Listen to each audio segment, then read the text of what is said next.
Paz do Senhor para todos. Muito bom estar aqui, né? Hoje estou fazendo um solo, né? Minha esposa não está aqui comigo essa noite. O pastor está falando de netinho. Meu netinho está fazendo um mês hoje, né? Então minha esposa foi estar lá com eles, com a minha filha, com meu genro, com minha outra neta também. Mas eu estou aqui porque tem que estar cumprindo, né? Sendo obediente ao que o Senhor nos pede, nos determina.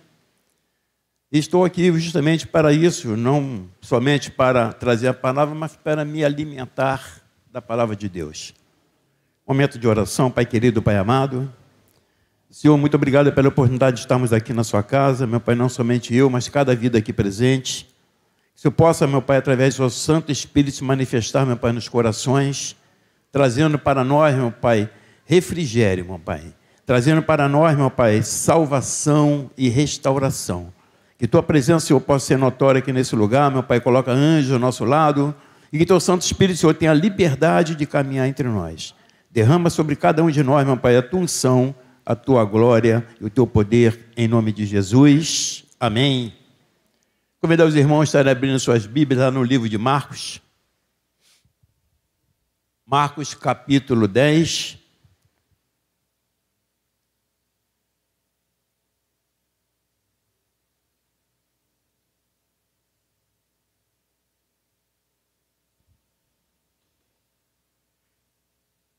Capítulo 10, a partir do versículo 17 até o 22.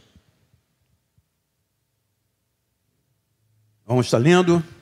E essa passagem diz o seguinte: E pondo-se Jesus a caminho, correu um homem ao seu encontro e, ajoelhando-se, perguntou-lhe: Bom mestre, que farei para herdar a vida eterna?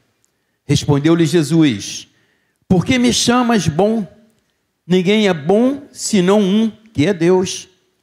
Sabes os mandamentos: não matarás, não adulterarás, não furtarás, não dirás falso testemunho, não defraudarás ninguém.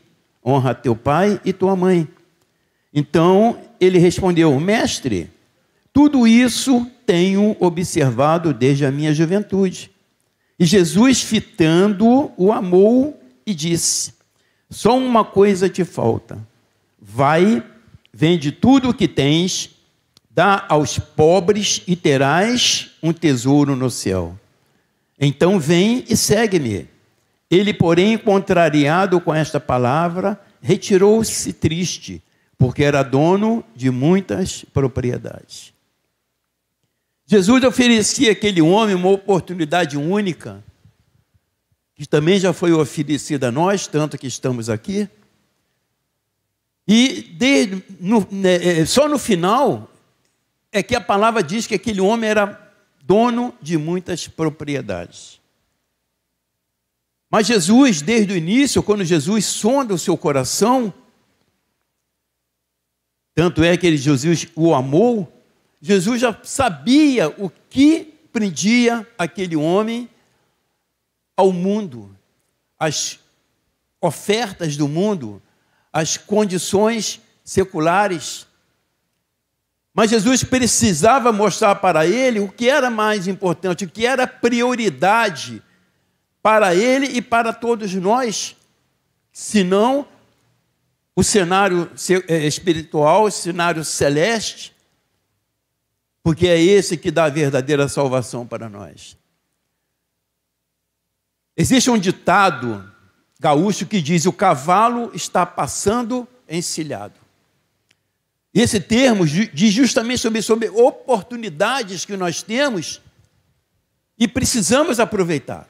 Quando diz que o cavalo está passando encilhado, significa que está pronto a ser montado, está pronto a te levar a algum lugar, a algum destino.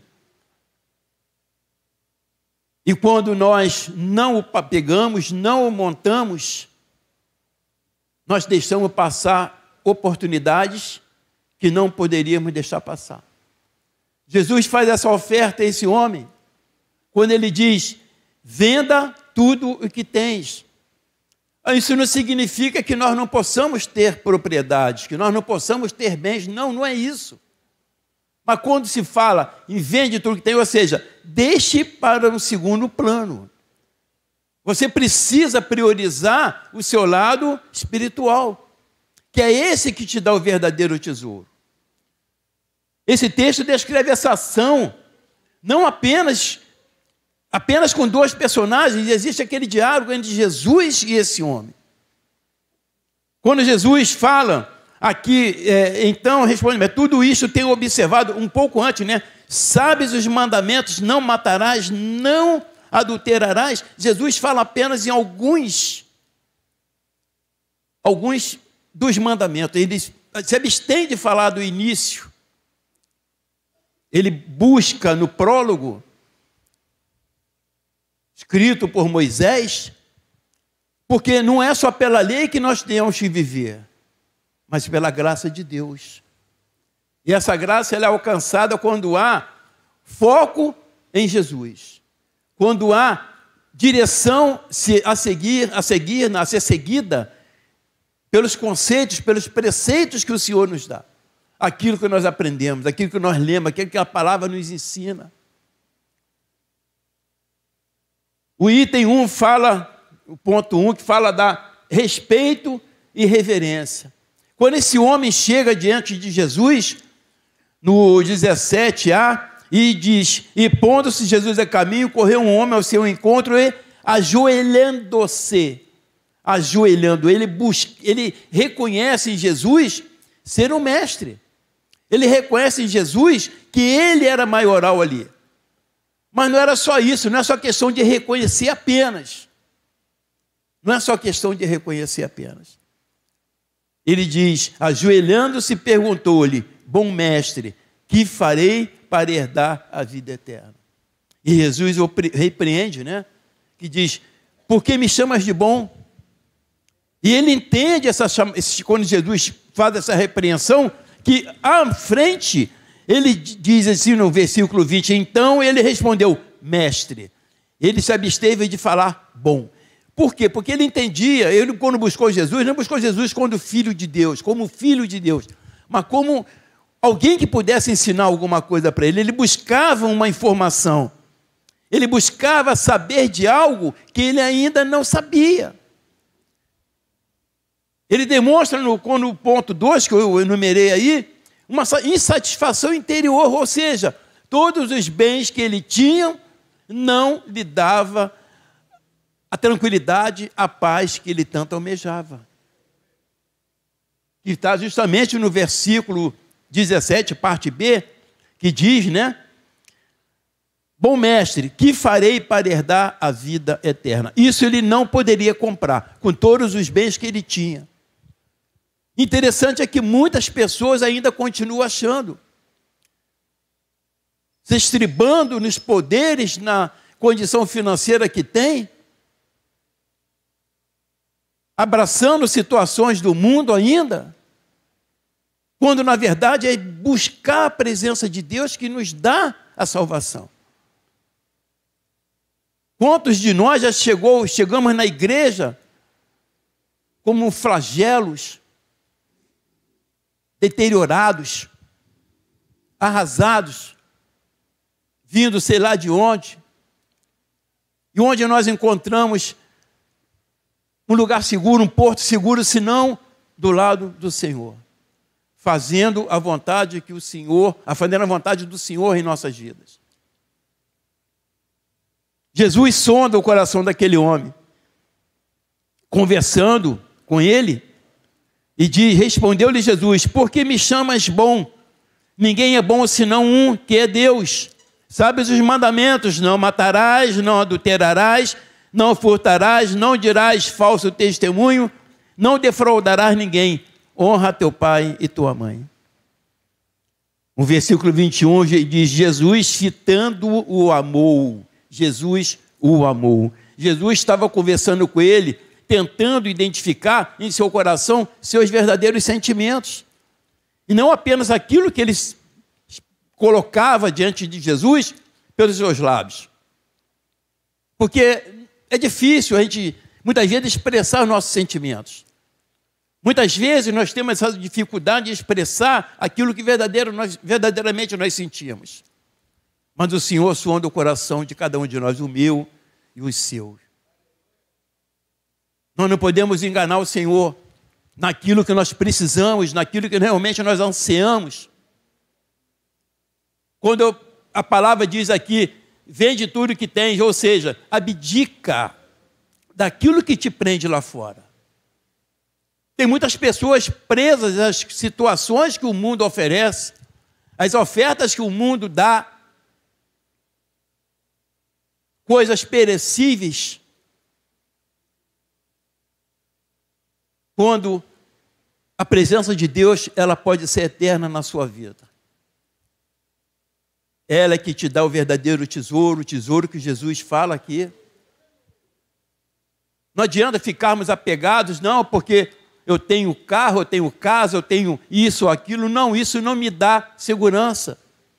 Sabe por quê? Porque no estala de dedos, eu vou embora e tudo fica aí. Tudo. É lógico, é claro, como eu falei, o crente não está impedido de ter bens. Nenhum de nós está impedido de usufruir daquilo que nós temos. Nenhum de nós, pelo contrário. Porque se o Senhor nos capacita a conseguir bens, por que eu vou abdicar disso? Não. O que eu tenho me foi dado pelo Senhor. O que eu tenho não me pertence. Eu apenas administro. Mas eu prefiro estar na casa do Senhor. Eu prefiro estar aqui buscando a presença de Deus. Eu priorizo a presença de Deus. Quando eu falei no início, a minha esposa está lá na casa da minha filha, estão comemorando, ela precisou ir mais cedo para lá para ajudar. Mas eu preferi estar aqui. Eu vou para lá depois, quando terminar aqui. Mas a minha primícia é o Senhor. Porque eu tenho certeza absoluta que Ele tem muito mais para me dar do que qualquer coisa do mundo que venha me satisfazer. É isso que eu busco sempre, é isso que eu busco, é isso que eu almejo para mim. E eu não peço só por mim, peço também por meus familiares. É uma comemoração que tem que ser feita? Sim, ótimo. Eu não estou dizendo que eu não vou lá. Mas eu prefiro me alimentar espiritualmente aqui. Eu prefiro encher meu coração do amor de Deus. Eu prefiro estar na presença de Deus. Eu não posso perder a oportunidade de estar na presença de Deus, de estar falando a palavra de Deus. E quando eu pego uma palavra dessa para falar para os irmãos, eu também estou me alimentando, eu também estou estudando. É uma oportunidade que eu tenho de ler, de me encher. E eu sempre peço, Senhor, fala comigo. Fala comigo. Eu não posso pegar e simplesmente, eu não vou falar sobre, não sou eu. Não sou eu. E muitas vezes eu pergunto, Senhor, o que isso quer dizer para mim? E algum tempo depois eu vou entender. Era isso que eu precisava ouvir. Era isso que eu precisava ouvir.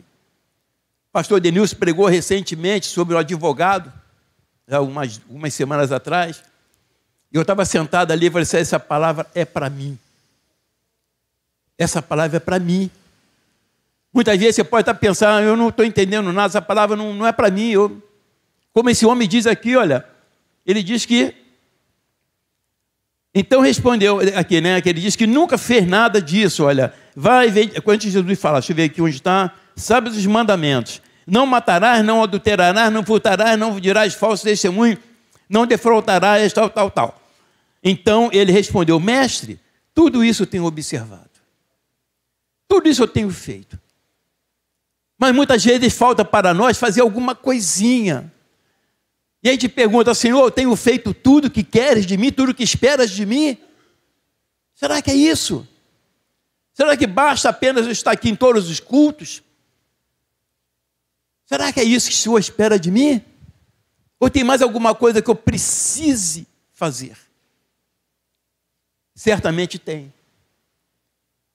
Certamente tem, porque às vezes a gente vê certas situações, a gente fala, meu Deus, eu precisava fazer um pouco mais. Eu vou até citar mais uma vez o pastor Denilson, com sua permissão.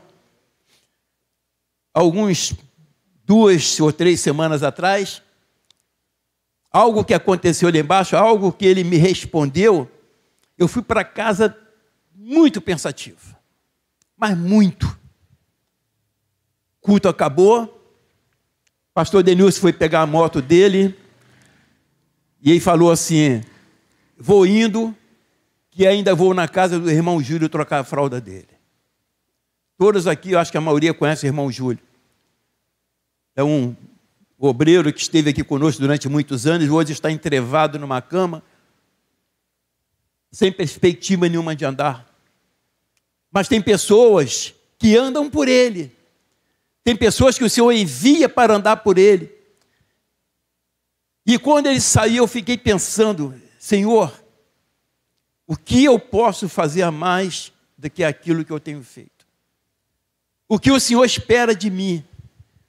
O que eu posso melhorar? Onde eu posso melhorar? Que eu preciso melhorar e eu sei que eu posso melhorar. Mas eu pergunto, Senhor, o que eu posso fazer? E a gente não pode perder a oportunidade de fazer, como diz esse ditado gaúcho, o cavalo está passando encilhado sempre diante de nós. Uma simples resposta dele me deixou muito pensativo. Muito. São situações que às vezes não tem nada a ver com aquilo. Muitas vezes, não nesse caso. Desculpe estar te citando, pastor. Mas é um exemplo a ser seguido. Às vezes a gente sai correndo, porque tem um programa na televisão para ser visto. Muitos nem vêm porque tem outros compromissos. Não estou querendo ser juiz de ninguém, não quero ser, não fui chamado a isso. Mas eu quero tocar em seu coração e sua mente para que você repense. Para que você faça um meia-culpa. Será que eu estou fazendo alguma coisa que eu poderia fazer melhor? Ou será que alguma coisa que eu não fiz, eu preciso fazer, eu poderia ter feito? Eu não posso condenar vocês, porque muitas vezes eu me pego, eu me frago assim, nessa situação. Às vezes acontecem as coisas, eu falo, poxa, eu podia ter feito de forma melhor. E aquilo às vezes me corrói o coração. E o Senhor muitas vezes coloca de nós um cavalo encilhado. E a gente não monta nele, a gente não segue o caminho do Senhor. Interessante é que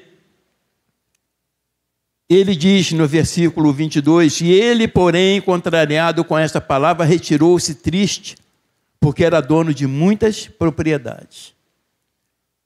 Continuando um pouquinho mais à frente, versículo 23, diz que, então Jesus, olhando ao redor, disse aos seus discípulos, quão dificilmente entrarão no reino de Deus os que têm riquezas.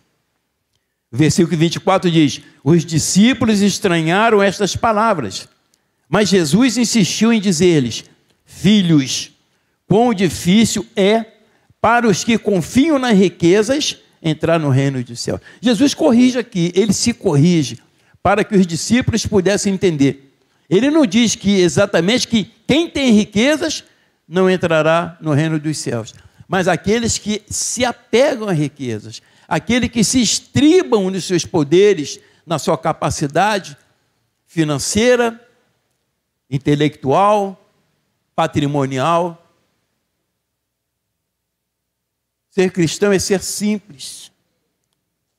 Ser cristão é fazer a obra de Deus. Jesus disse que não tinha nem onde reclinar a cabeça. Simplicidade. Ele nasceu numa manjedoura. E nós ficamos preocupados. Muitas vezes, muitas pessoas deixam de vir para a igreja porque está calor. A igreja não tem ar-condicionado? Não temos ainda, mas teremos. Mas por acaso lá no deserto tinha ar-condicionado? Por acaso aquele povo lá daquela época de Jesus tinha uma geladeira para tomar uma água gelada? Por acaso eles tinham pelo menos um ventiladorzinho, mesmo que seja aquele pequenininho, a pilha? Não, mas perseveravam em caminhar com o Senhor. Perseveravam em fazer a obra que nós precisamos fazer. Eles perseveravam. E nós precisamos seguir esse caminho, seguir essa doutrina que o Jesus sempre pregou. Pastor Jorge falou a respeito disso no domingo, a respeito de amar o seu próximo. E precisamos amar o nosso próximo, independentemente de quem ele seja. Não precisa necessariamente ser um parente, que isso aí é fácil. Mas amar um irmão, que às vezes o irmão é chato, né? Mas precisamos amá-lo.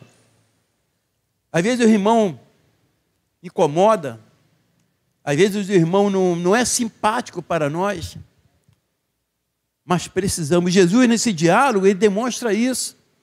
Ele insiste com esse homem em demonstrar para ele qual o caminho da salvação.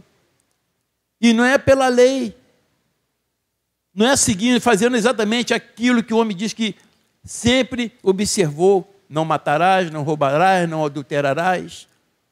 Ah, tudo bem, então tem um monte de gente salva aí.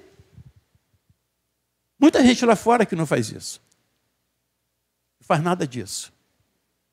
Mas falta abrir o coração para o Senhor. Falta deixar que Jesus sonde o seu coração e o corrija, e aceite essa correção. Muitos ouvem, mas sai por aqui, entra por aqui, sai por aqui, porque a atração do mundo, os prazeres do mundo, ainda estão muito fortes em sua vida, em seu coração. Não largam certos hábitos, não largam, não abandonam, não se corrigem, continuam pregando certos conceitos que são adversos àquilo que o Senhor ensina. Precisamos mudar o nosso conceito. Precisamos mudar o nosso caminhar. O ponto 4 fala exatamente isso, né? A oportunidade. Que é o versículo 22, que diz: ele, porém, contrariado com esta palavra, retirou-se triste, porque era dono de muita riqueza. Precisamos esquecer as nossas riquezas. E riquezas que eu digo são aquelas coisas que a gente abraça, que a gente diz: olha, eu não vivo sem isso. Eu não consigo viver sem isso. Precisamos nos reconstruir. Precisamos nos desconstruir. Precisamos mudar a nossa forma de pensar, a nossa forma de agir. É isso que o Senhor traz para nós nessa noite. Ainda tem um versículo que lá em Gálatas 2,16, chamar os irmãos para estar abrindo lá. Gálatas 2,16, que diz: sabendo, contudo, que um homem não é justificado por obras da lei, e sim mediante a fé em Cristo Jesus. Também temos crido em Cristo Jesus, para que fôssemos justificados pela fé em Cristo, e não por obras da lei, pois por obras da lei ninguém será justificado. É graça de Deus, a salvação é graça do Senhor. É imerecido. Mas isso não significa que eu não tenha que me esforçar para merecer. Se eu tiver que mudar, eu vou mudar, porque eu quero me parecer mais com Cristo. Fomos criados à semelhança de Deus. E porque muitas vezes queremos caminhar de forma diferente. O caminho é difícil? Claro que é. Ninguém disse que seria fácil. Ninguém disse que seria fácil. Vai apertando, alguém te espeta aqui, outro espeta ali.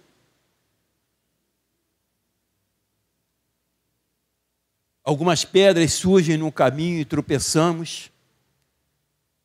Alguns caem, mas precisam se levantar. precisam se reerguer, porque o caminho é esse. O caminho é estreito, a palavra diz que o caminho é estreito, não é largo. O caminho largo é aquele caminho que nós temos em nossa mente, pré-concebido, ideias pré-concebidas.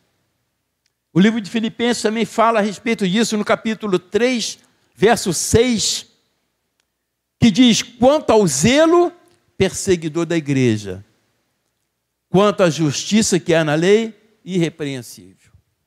Essa palavra diz justamente isso. Eu sou irrepreensível porque eu sigo a lei estabelecida por Moisés. Mas no zelo pela igreja,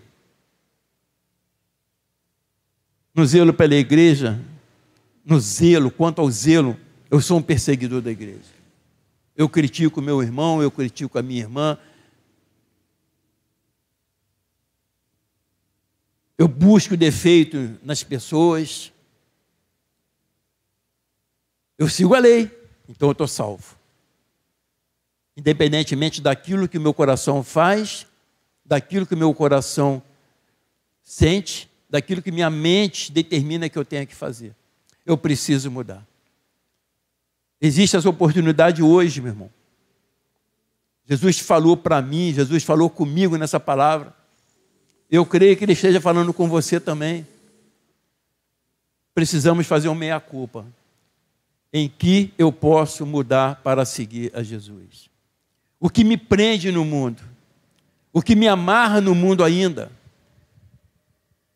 O que eu preciso colocar por terra? O que eu preciso abdicar? O que eu preciso dizer? Olha, eu não preciso disso para viver, mas preciso do meu Senhor. É isso que o Senhor espera de mim, é isso que o Senhor espera de você. E essa noite Ele colocou essa palavra em meu coração. Curva sua cabeça, vamos estar orando.